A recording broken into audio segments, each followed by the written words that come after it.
on se retrouve pour parler du dernier parc de notre tour d'horizon, mon très cher Animal Kingdom. Animal Kingdom, du coup, ça va être un parc qui est centré autour des animaux et de la biodiversité en règle générale.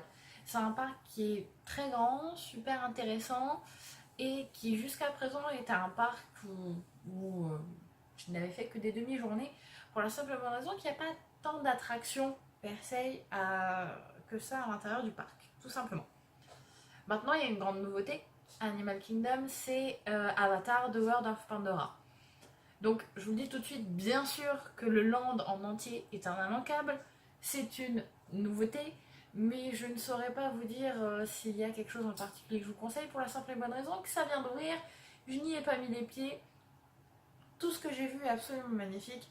Et promis, je vous dirai ce que j'en pense quand je reviendrai de mon voyage fin septembre. Mais pour l'instant, tout ce que je peux vous dire, c'est que oui, bien sûr, Avatar World of Pandora est un immanquable.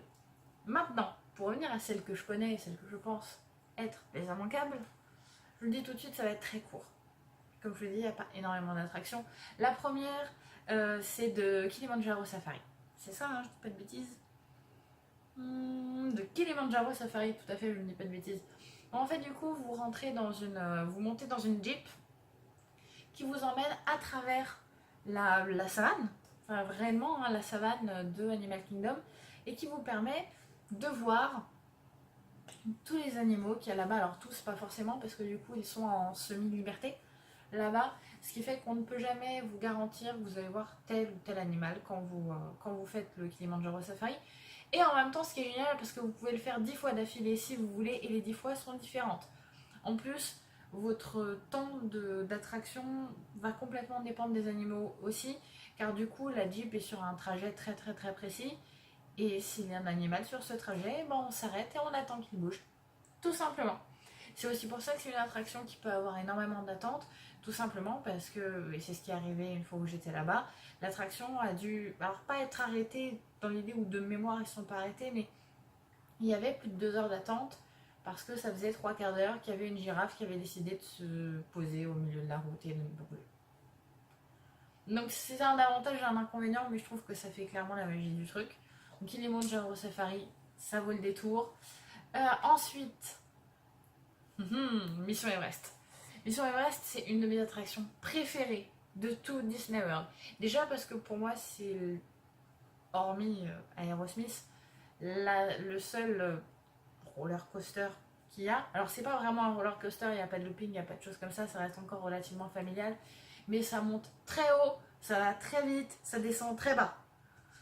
Donc c'est réellement une expérience. Toute la backstory de cette attraction est géniale parce que en fait, dans la file d'attente, on découvre qu'on va chasser le Yeti, qu'on a des preuves de l'existence du Yeti, qu'on sait qu'il est dans le mont Everest et du coup on va le chercher et on le trouve et du coup lui aussi il nous a trouvé et c'est pour ça qu'on redescend aussi très très vite de la montagne.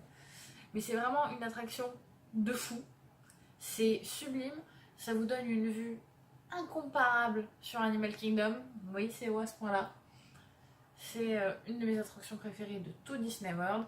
Et la troisième et la dernière, du coup, c'est Dinosaures. Tout simplement parce que vous avez toute une zone dédiée à la préhistoire qui s'appelle Dinoland USA.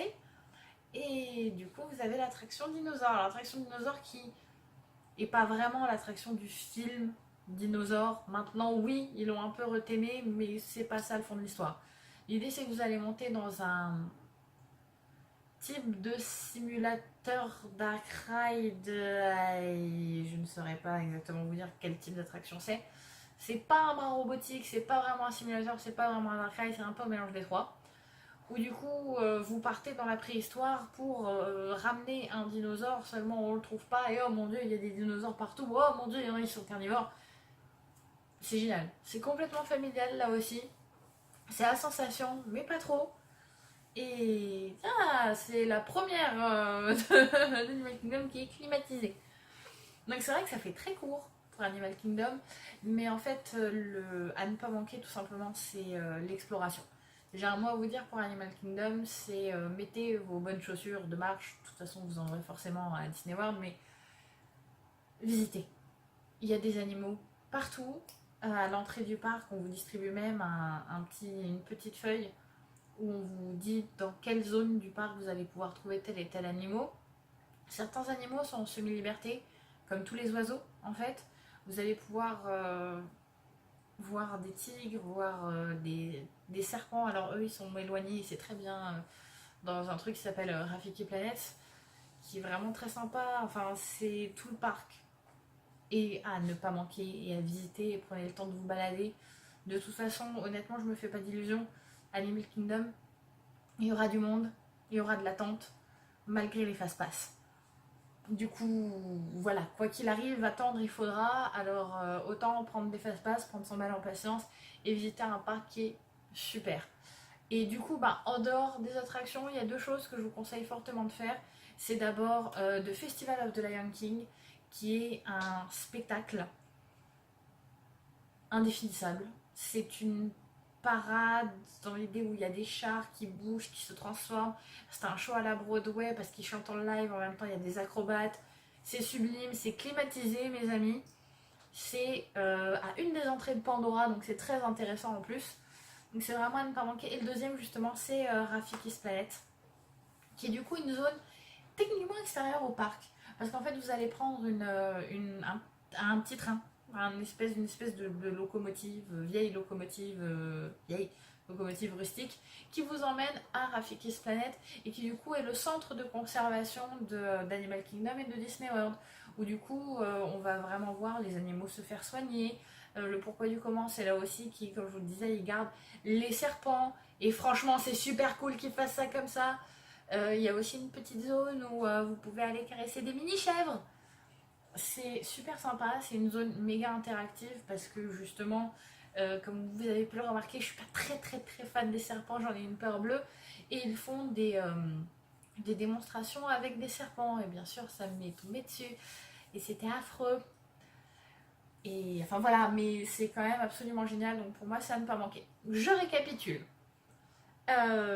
Excusez-moi, je m'y perds. Les Kilimanjaro Safari pour voir les animaux de la savane parce que c'est fabuleux. Mission Everest pour des sensations fortes et une vue incomparable sur le parc. Et Dinosaures pour des sensations fortes et surtout un voyage magnifique dans la préhistoire. Après tout Pandora, encore une fois, et si vous en avez le temps, Rafiki's Planet et Festival of the Lion King. C'est tout pour aujourd'hui.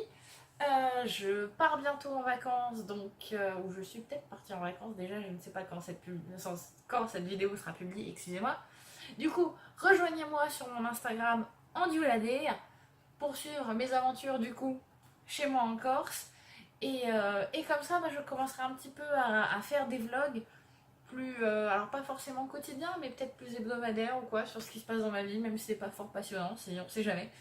Si vous avez envie de voir un petit peu la vie d'une fan Disney, Supernatural, Harry Potter, Star Wars, dans la vraie vie, et en quoi mes multiples fandoms influent sur ma vie de tous les jours, suivez-moi. À très bientôt, je vous embrasse fort. Bye bye.